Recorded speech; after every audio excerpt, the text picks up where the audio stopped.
Everybody, welcome to the Forever I Love Atlanta Sports Podcast with your co-host, Coach Mario here. I also have my co-host, the Don of the Hill, and a very special first guest today, Craig Sager II. Everybody, fellas, say what's up. Hey, how y'all doing? This the Don coming back at y'all with the first episode of Forever I Love Atlanta Sports Podcast. We have a special guest with us this evening. He's going to introduce himself. Hello, guys. I'm Craig Sager. I'm gonna touch base on some of the tweets I sent out this week. Seem to have sent some Falcons fans up in a roar, so maybe I can explain myself today. Yep. And everybody, we're going to get right into it. Just in case you didn't know, the tweets that Craig are talking about. Uh, Basically, some people feel that the city missed out by the Saints not being in the Super Bowl on the economic dollar. And Craig certainly got some people in the feelings with some tweets he made this week, and I'll let him just explain what he meant. I think the word that probably upset people was saying that New Orleans' loss was Atlanta's loss, and then I went on to explain it. But to explain my thought process, first of all, I mean, I've been going to Falcons regular season games since '93, and I've seen how many buses of Saints fans come up for these games. But it's not just that. Obviously, there's Saints fans living all over this city. Looking back at the Houston Super Bowl that Atlanta went to, they said 140,000 people from outside the city came to Houston. Wow. During the week. I think that those numbers, had it been the Saints, obviously would have been more, and I think they would have been here throughout the week. As for the hotel cost and all that, I mean, that's a separate issue. The thing that drives money in the Super Bowl is ads. That's why we talk about those 30-second ads during the game are sometimes $4.3 million for 30 seconds. So that's where most of the money is coming from. When you have 100 million viewers, it's pretty obvious why. It's the most watched thing ever. It's huge. But the other cost in the city, what is it going to bring to the city? I just feel like when you look at the revenue, the parties, the alcohol sales, just the hype surrounding the game, it would have been a much louder week in Atlanta than it is right now. And the arguments that people had against me, the only ones I really heard were that they just hate the Saints and it was worth it. But that I understand that you don't have to like the Saints, but I don't know. I know someone that booked a hotel room at one of the NFL's hotels this weekend 2 days ago for $400. So people acting like these Patriots fans and Rams fans are coming here spending all this money. They're just dead wrong. All right. I'd like to say something about this. All right. I've been a diehard Falcons fan pretty much before I was born. All right. My mom, it's just in my blood to be a diehard Falcons fan and to hate the Saints. But economically, everything you said is correct. All right. Economically, the economic aspect of it. But the culture part, like, oh man, just imagine if they would have won. They would have been down here an hour after they won the game. All right. And they would have gave us pure HE double hockey sticks from Monday after they won the game till I guess the clock strikes 0 in the Super Bowl if they lost. Now, if they would have won the Super Bowl, oh man, they probably would have never went home.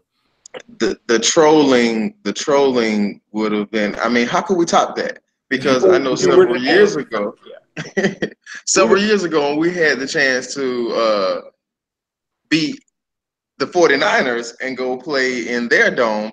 Oh, I was ready to troll. I mean, I was ready. I mean, I'm 2 or 3 weeks in advance thinking about, wait, we might get the chance to go play in New Orleans and win the Super Bowl. So I couldn't handle them having those bragging rights over us. I couldn't Yeah, handle but that. if we talk hypotheticals, though, I mean, I feel like if the Falcons wouldn't have lost that heartbreaker, and then the Saints come here in a year where Atlanta underachieves, it wouldn't matter that much. But I feel like it's just been a stepping stone in this rivalry. And then to see them lose the way they did for the opportunity and how close it was, I mean, I've never seen Twitter like that.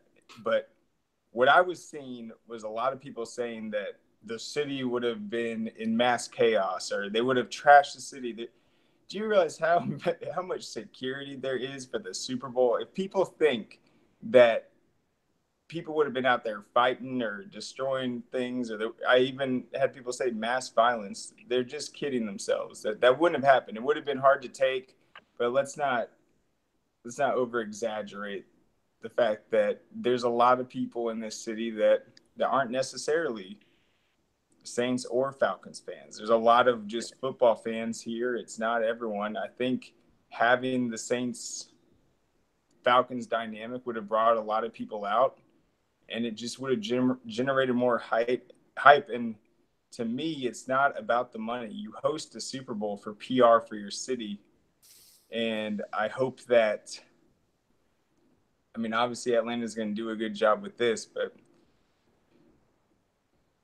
when you look at what sports economists have said about other cities that have hosted, it's hard to estimate if the money is actually matching up what's promised. I would have to look way deeper into it, but I mean, it's how much money has been poured into Mercedes-Benz Stadium. I mentioned it costs more than the Burj Khalifa in Saudi Arabia, the tallest building on the world, that pretty much has 20 hotels in it, all that stuff. I mean, we built this premier stadium. Obviously, the city paid for a lot of that. We built this $28 million pedestrian bridge just to make it look good for the Super Bowl. I mean, will it pay off? I don't know, but the hotel revenue, that's not going to the bellboy. That's not going to the front desk people. It's going to the owner of the hotel. So I just felt like having the Saints in town might have put some actual money in the pockets of Atlanta. I mean, I think the Super Bowl crowd is a different crowd than a regular season Saints Falcons game. I think people that travel for the Super Bowl, and I'm gonna get some heat from this. They're not the average fan. They're probably they're not going to look to cause any problems anywhere. They're going to enjoy the game. It's not the bus load that loads up at Walmart to go over to New Orleans or from New Orleans to Atlanta, a group of rowdy fans. It's not that same element for the Super Bowl. It's just the not. Super Bowl is more the lure of it. It's the entertainment. It has become the entertainment of the personification of America. All right. And the entire world. That's people from across the world that come just to travel once a year to go to the Super Bowl because they got it like that. They got the money. But like, if I'm just saying, if the Saints would have came here, and you got to realize too, there has been some games, like even this season, that there were fights that broke out outside of Mercedes-Benz Stadium. Now, this is well documented. Not only that, but I understand what you're saying. The only thing that's going to be like taken care of, because you said that fights won't break out because it's a Super Bowl, they're going to have security. Yes, that's true. But they're only going to pretty much protect like around Mercedes-Benz Stadium and the areas that they are having like the Super Bowl bash or Super Bowl party and all the other stuff. But outside, like if you go towards Buckhead or Latonia, anywhere else, because you got to think about Atlanta, the metro area of Atlanta is huge. It's going to be hard for top security or top FBI, CIA to cover every part of Atlanta. So I have a question. So I know the Saints Falcons rivalry gets ugly, but I mean, it's the Southeast. We have these SEC rivalries too that they can get ugly also. What makes the Saints Falcons so much worse than, let's say, Georgia Auburn or Alabama Auburn when they're living in proximity all the time? There's shit talking, but why is there so much hatred? Is it just recent events and just the fact that it is the Super Bowl heartbreak? I think partly is you're talking about two franchises that have been mired in mediocrity or worse. So it's like, hey, we get a chance to beat our chest a little bit. We don't get that often. Right now, the two franchises are probably in the best era that they've ever been in collectively, certainly at the same time. So I think it's just a little bit of you don't get to brag much, so you're taking advantage of it right now. Mm-hmm. And just on top of that, like what you just said, Coach, like we know where we stand right now as Falcons fans. We know the reality. We don't have a ring, and I'm not saying I'm not pressing the panic button right now because everybody like panic. Oh, Matt Ryan don't got so much time. Like, oh, the window's closing. Like, no, windows can open and close at any time. Like, teams can win Super Bowls without a franchise quarterback. All right. Look at what happened with the Eagles last year. Before Nick Foles and Carson Wentz came there, like the Eagles had Donovan McNabb, one of the like best NFL quarterbacks, you know, in that era, better than Vic, in my opinion. And they got close, but they never won anything. So, but my thing is, it's just a rivalry. Like, it's just bragging rights. Like, if we can go 9-7, well, we want them to do worse than us. That's just how it is. And we see them go to the playoffs or whatever, and we sit on the couch. Well, we want them to, you know, get eliminated and sit on the couch with us because we don't want them to have anything better than us because they already have a ring. And, you know, I have my reasons and I have my opinions on how and why they won that ring. And I'm just going to keep that to myself. I ain't going to share it on this podcast. But we all know this. But at the same time, you know, they're going to always have that over our head until we win one. I understand. But what about just looking at the fact that Drew Brees is a guy that he might just be a really great quarterback, and it might just be one of those things where shit, we might hate the fans, but they've got a guy out there that's winning the games. I just feel like the hatred's fan on fan. It's not even towards the teams at this point. It's just it's crazy. Yeah, I mean, and that's part of the social media. It's part of the trolling, part of the one up. I mean, because you know I'm a diehard Falcons fan, but I only don't want Drew Brees to succeed because he plays for the Saints. If Drew Brees played for another team, I like Drew Brees. So I actually don't dislike Drew Brees. I appreciate what Drew Brees does. It's just the fact that he does it against my team twice a year. Exactly. And we know he's a good quarterback and we know he can win games, but guess what? He ain't win that game like the last game he played. Anyway, but like I was saying, now the hatred, it was in the fan base, but now it expanded with the teams. Now the teams hate like players. I like that. Players like Saints players now trolling the Falcons fan base. And I like that. I love that. Yeah, and that's what I'm saying. The rivalry is now getting heated. Then you would have had if you loved that, you would have had a fun week. No, because no, then it wouldn't have been fun because they're trolling my team who's not playing. Exactly. Yeah, but you know, a little trash talk between the teams. Hey, I don't have any problem with that. You know, like I understand we can be friends after the game, but you know, a little trash talk. Hey, man, I'm all for it. I love when there's passion and emotion. That's why I enjoy the college game a little bit more because the passion and the emotion.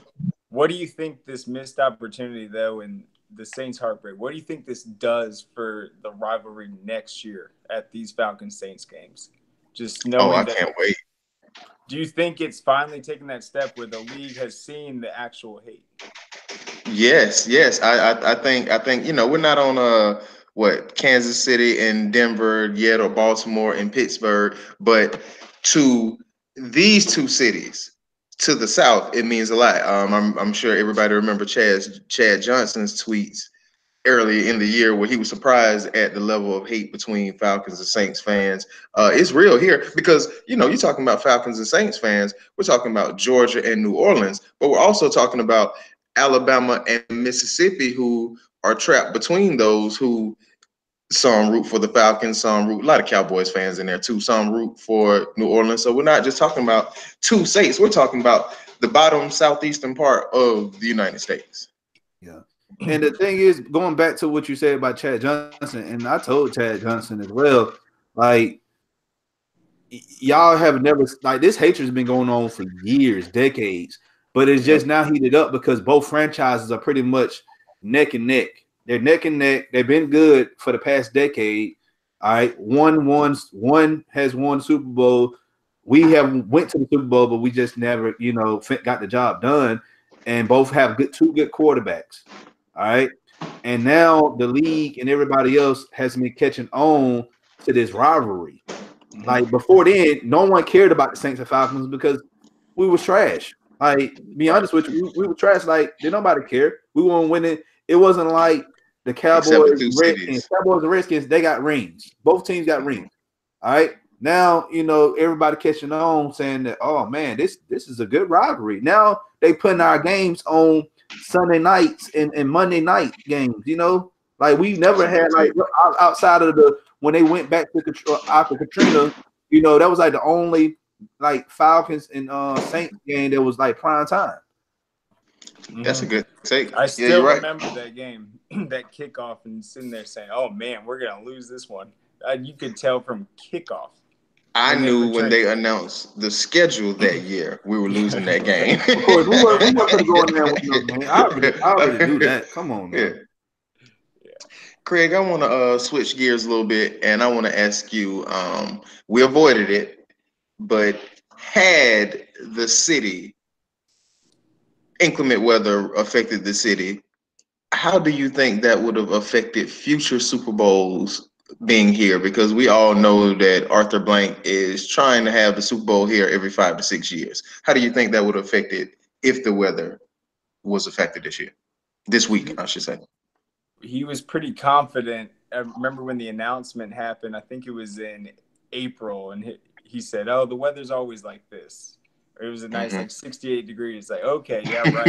And it looks like they missed a potential ice threat again this time. But it's not just about the weather. It's the way Atlanta's streets are laid out. It's the congestion. It's how hard it is to get around. It's how scattered out it is. It's the only city I've been to that's that big that doesn't really have like a central meeting spot. It's like these parties, these hotels, people would be staying all the way out in Sandy Springs. People would be staying out in Gwinnett, all over. And to think of how hard it would be to get around in that situation, it would have been a complete disaster. And it was a ghost town last time. Yeah.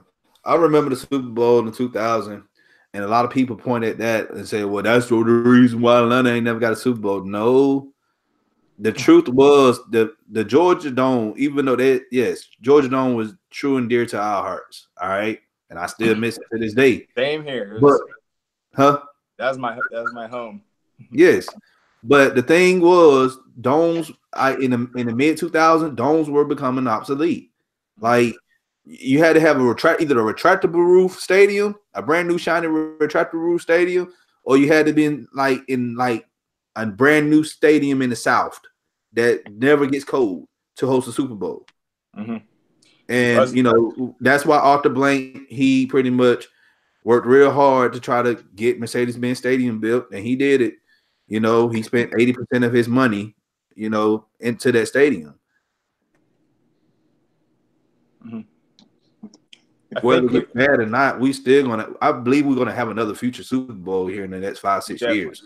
I think we just had to wait in line. There was this period of time. So if you rewind 13 years ago, there were 7 new stadiums built in the NFL. And by this year, all of them will have hosted. Mm-hmm. So it was this point in time where these new stadiums were popping up everywhere. But I think it's obvious what stands out about Mercedes-Benz Stadium is just the fact that it is more versatile. It is different. And there's no doubt it went far over budget. It had all the delays, but in the end, it's gonna set the standard for cities to possibly have these stadiums that can be equally football specific and soccer specific, and that's something that is gonna help. And I mean, it seemed like it just took forever for the stadium to finally get up and running, and just all the delays, the roof, but like it's finally where it needed to be. But And I but I, go I ahead, go ahead, imagine we'll see copycat with the football teams and the soccer teams. Any other cities you guys know of currently have that like that? But the Rams are building oh man, they stadium gonna look nice, but they're gonna have the Halo board as well. But their Halo board is gonna be hanging like right above the field, and you can Mhm. see it from both sides. Like it's gonna be double sided on screen. But to answer to have a rebuttal for you, Craig, like a lot of these teams, they're gonna try to copycat and try to build like nice shiny new stadiums like we have. But the thing is, can they afford it?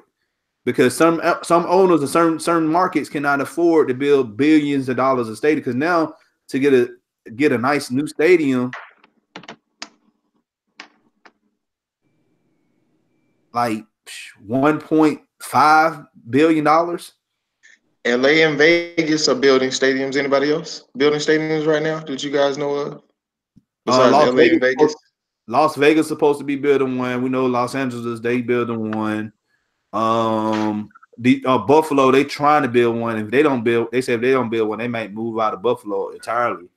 Wow. well, I think they might build it, but what made Mercedes-Benz Stadium so challenging was you mentioned the Halo board. That's the first ever stadium to even attempt something like that. That Mhm. technology did not exist to be able to.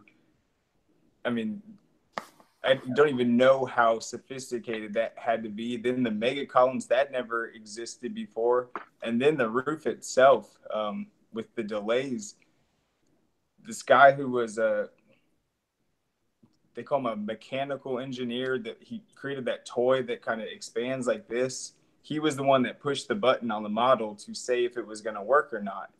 And what he originally said was it's the equivalent of taking a tiny fly, and blowing it up to an elephant size. And he said the Wow. legs aren't going to be able to support the weight. And so they originally had something like six steel companies they were going to use. By the time the roof was done, it was 36, and it was that's how far above and beyond the ambition of Mercedes-Benz Stadium was. I mean, there's not the amount of revolutionary things they tried to put into one thing to represent Atlanta. It it's pretty amazing just how ahead of its time it is. I mean, just go back to 20 years ago when the model for a stadium was let's just pack as many people in here as possible, and just numbers, numbers, numbers. Now it's an entire different experience. I mean, especially those soccer games, just how busy it's been this first 2 years is crazy. Yes, like I say, the soccer. I'm pretty sure. Like I say, we're going to certainly see some copycat teams or leagues. No, well, I shouldn't say leagues, but situations with the football slash MLS in the same building. I'm pretty sure we're going to see some more of that in some of the cities because it was just so popular here, and millionaires and billionaires talk. So I'm pretty sure Arthur Blank told his buddies over dinner, "Hey, get you a soccer team." I bet when we're watching the Super Bowl on Sunday, they're gonna show some cut ups of Atlanta United winning. So at least Atlanta will get that. I didn't think about that. I'm gonna look for that. I'm gonna look for that. All right, so we've come to this point. Uh, who do you think will win, and who do you want to win? I guess I'll, Yeah. I'll I'll start it off. Gurley and Julio are my favorite players. I'm a big Georgia Bulldogs fan, so I would like to see Todd Gurley. Yes, I know that there are Bulldogs on the other team as well. But yes, I like to see Gurley get a ring, and obviously I want to see Sony Michelle play well. But I'd like to see Gurley and the Rams get the ring, and I think they're going to do it. I think they're going to do it. I think it's going to be a big homie Dale texted today that the score, his prediction is 31-24, and I think I'm going to go with that same thing, 31-24 Rams. That's very specific. I like it. Well, I've been fluctuating all week, so I saw the 2.5 in going the Patriots' way, and I thought, man, that's a great spread because how often does a team win by 2 points? I was all for the Patriots. Then I looked at just how slow I felt Patrick Mahomes got off to that last round, and Chiefs had 0 points at the half, and Patriots barely hung on. So, I mean, I think the Rams might have a game plan to pull this off. As for a score, maybe 27-24 Rams. That sounds good. Well, my heart is going for the Rams. All right. I would love the Rams to win a Super Bowl. I have, friends who are Rams fans, Los Angeles Rams fans. They're happy they got their team back after being absent 21 years. And I think it'd be a great thing for them to, win the Super Bowl to pretty much bring life into that fan base because that's 2 generations of football lost right there when when the Rams moved to St. Louis. And winning the Super Bowl for their city, for that part of Southern California will do a lot for their fan base. Because Los Angeles they pretty much fair weather fans. They're more fair weather than Atlanta fans. You win, they at the games. You lose, they out pretty much on the beach or mountain climbing or smoking hot somewhere. But reality and what I know about football and how I know how things work, my mind is going with the Patriots. Like I think the score is going to be, I say 28-14. You only giving the Rams 14 points in a dome on turf? Don't matter, man. Oh no, Don. So you're saying that the Patriots defense? I'll take that back. I backpedal a little bit. I say 21-28 Patriots. Now, because you got to realize too, like most Patriots Super Bowls are always close games. They've never really blown anybody out. Have y'all ever noticed that? Yeah. They ain't never blown. They either won by a field goal or they won by just a lucky and being dumb and going in business for themselves. And if on the losing side, they lost by 3 points. Hey, or just like last year, they just got outplayed on the offensive side of the ball. So. I think the Rams are going to put up 30 points or close to 30, if not so. I mean, it's going to be tough to, I think, like I say, hold Goff and Gurley under 24 points in an environment where weather won't be a factor. Well, I hope so, man. Like like New England do have a good run stopping defense. Is Gurley healthy? They said, but CJ Anderson being hot anyway. Yeah, he's not hot. With the hot team, so. The Chiefs couldn't lay a finger on Brady last week. I feel like Rams have a little more muscle up front on that defensive line, and you think it could be interesting. Yeah. Does Aaron Donald get a sack on Sunday? Someone's gonna sack Tom Brady. I know someone's gonna sack Tom Brady. Okay. The Rams watch too much film to not find what the Chiefs did wrong in that game. I just feel like they've got the physicality up front.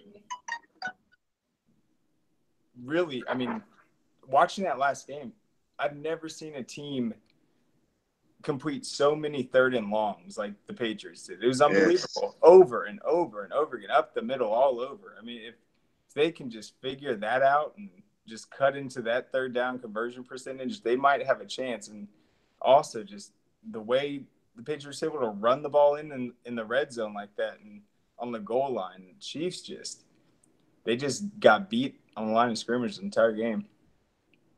I mean, what more can you ask for than to get Tom Brady in just third and longs the entire game? Can't do much more than that. Exactly. It's demoralizing too. Two things, from I remember from playing the game as from a defensive standpoint. When a team is just running the ball on you and just picking up 5 and 6 yards a pop, I mean, it just does something to you every run where the running backs gets 5 and 6, it just chips away at you. That is the same way when teams are consistently picking up 3rd and 5 or more, 3rd and 7, 3rd and 8. When a team picks up 3 third downs on you in one drive, I mean, it's just a needle driving into to your chest. I mean, it just hurts. It just hurts. I mean, it's very mental. Like when you on the field and it's 3rd and 7 and they can 3rd and 5 and they converting these third downs, like you feel like you can't do anything to stop them. Like, but I just, Patriots, I really think they're gonna end up winning. I really think they're gonna end up winning. I would like the Rams to win. I hope I'm wrong.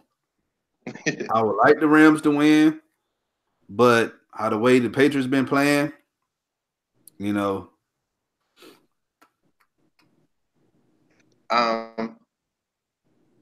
Craig, are you involved in any of the Super Bowl festivities? I've had to make deliveries to the hotels to drop off some magazines and maps, and I think I have to go make my rounds tomorrow. So I've been working with some of the hotels just on dropping off information about where the parties are going to be, but I honestly don't know if I'm going to go to this one. It's just going to be too busy down there. I mean, there's 100 million people watching it. I'm pretty sure they don't need me covering it. I'm just going to sit back and watch it. Don, you planning on coming to the city and doing any Super Bowling? I'm gonna stay down here, just make me some wings and just enjoy it on my TV. Ain't no point of me driving all the way up there and then driving. Now, if it was the Falcons playing in it, you already know I would have been up there. But like, I'll just go watching on TV and just enjoy it. Okay, go ahead. I do have to venture downtown for my other business Friday night and Saturday night, right in the heart of everything. So I'm apprehensive. I want to be able to get in and get out. So I'm hoping that I don't get caught up in traffic and but I'm hoping to get in and out. And I don't do Super Bowl parties. I don't. I'm one of those people that if it's a Falcons game or a Georgia Bulldogs game, I don't like a crowd. I only watch the game with a couple people because I need you to shut up so I can pay attention to the game. Like, be quiet. So there's a few people who I know watch the game like I do. I watch it with them. But other than that, like, if it's your team or something like that, but a Falcons or Bulldogs, no crowds. Can't do it. Yeah. Oh, I think those parking lots are going to be like 300 a pop down there for the game. They were at like 150 for the national championship. I can't even imagine. People will park at one place and call an Uber to take them to where they're going. So you're going to drive downtown and not even park near where you're going, then catch Uber. That is the most, but it's the most Atlanta thing I've ever heard. Those scooter rentals, I wonder, they said they're going to be killing those scooter rentals. I went down last time I was downtown. I haven't been in a while. It looked like someone threw up scooters everywhere. They were all over the place. And that in Martyr, I read something about the workers called. Yeah. Well, I saw probably 1,000 scooters when I just drove around the city, and I saw 2 people riding them. So maybe more people will be riding them. I don't know. Yeah, I went to several Tech games this year, and yeah, they were just killing the scooters on 14th Street. All right. All of it. So, Craig, as we come to the our last segment of the show, we just want to ask you what what do you think the future of Atlanta sports is? What do you see our local teams or the sports, I should say, horizon as a whole in the next 5 to 10 years? I mean, I think the future's bright. You look at what Atlanta United not only did but proved. They proved that there are fans here that can support a team right away. They proved that there's a model of success that can be accomplished. And I feel like they also washed away I don't know, this curse that we feel like we have. We don't have to necessarily hold our breath all the time. We finally won something. And not only did they win it, they were the favorites in it, and they dominated the playoffs. They absolutely dominated. So I think that's just kind of helped get some energy back into the city. I think the Hawks, they're exciting to watch. I think Trae Young has a clutch factor. Um, they sure are giving up a lot of points, but the league scoring a lot of points, and I still think people didn't really expect them to do better than this. So they're playing hard. They seem to have a high scoring plan in place. The Braves, they had a good season. The Battery's fun. They'll get it together. And I don't know. I feel like the Falcons are where I'm really, really looking to see what they're going to do differently. Just with Sarkisian gone now, I feel like that zone read running they're doing it works well at eating up yardage. You can do a lot of option stuff and call off a pass or run it and take advantage, but there's just no success in the red zone with that. I feel like when the Short field yardage. gets short, Yes. it's just we need to be that fast-paced offense again. And when you look at Kansas City drafting these just like fast playmakers in the second and third round, where is that? Where are these young, just fast guys that can come in this offense and just make plays? I feel like we just take too long to get up there and do things. It's just too much thinking, and it's not I don't think it's the right formula. And on the defensive side, we have to ask ourselves, is that formula still working, where you have the good secondary and the good front, or the good pass rush, or the good ends? It's because now I feel like it just continues to change. I feel like we always try to take what works somewhere and bring it here, but it's like we need something different. We need to mix it up. I don't know. What is our identity? Yeah. We don't have an identity, and on offense, we have fast players, Craig. It's the problem was the play calling. Yeah, the problem was the play calling. There was no like hurry up, let's go. It was just the play calling, and on top of that, we had two guards hurt for the season, and Ryan Schrader was underperforming. So right there, Matt Ryan got sacked for like 45, 45 sometimes. When you get sacked that many times, and then also on top of that, hurried a lot, you're not going to really do anything on offense. But I watched some of these Falcons games. I think to myself, how long has Matt Ryan been doing this? Obviously, he knows what he's seeing on the field. Why are we letting the defense sub their personnel in, and get big on these third and shorts? Like, we aren't pushing the tempo. It's like we're letting it go one play at a time, and it's not going to work. It's too easy to not take advantage of your mismatches if you just give them time to continuously sub in and out.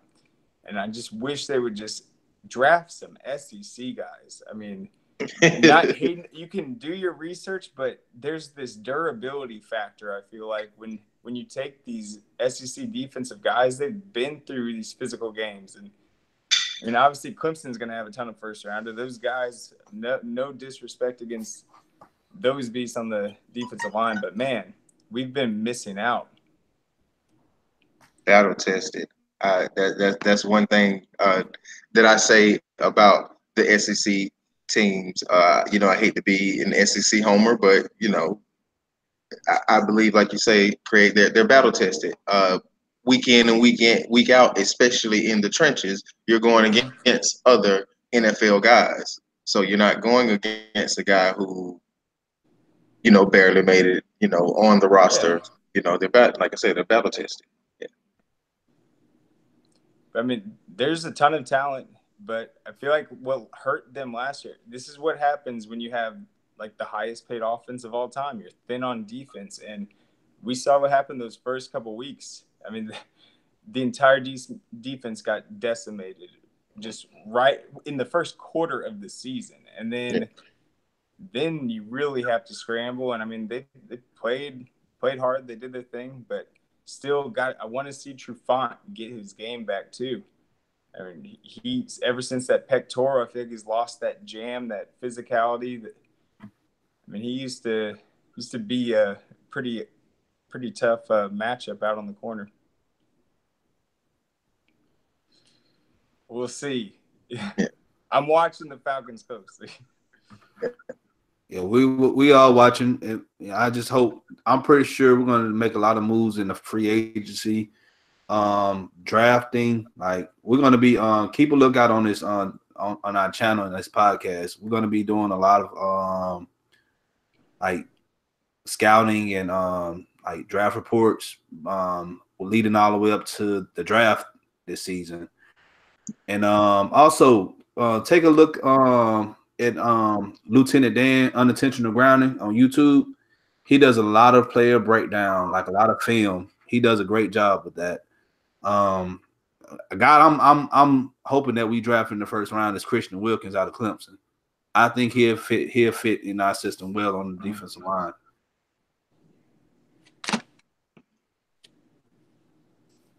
So, but thank you so much, Chris, for coming on. Do you have anything to promote or to plug in, or where can people find you at?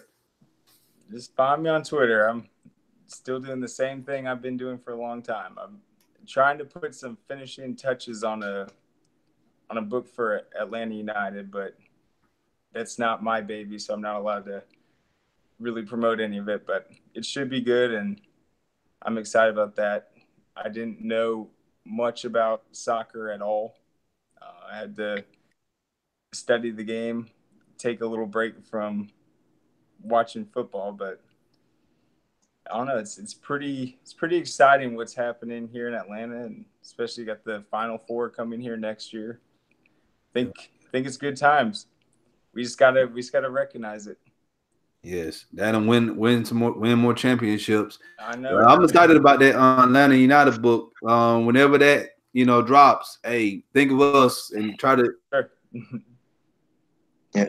Thanks again for thanks again for coming on, Craig. Thanks so much. Thank my co-hosts and great show.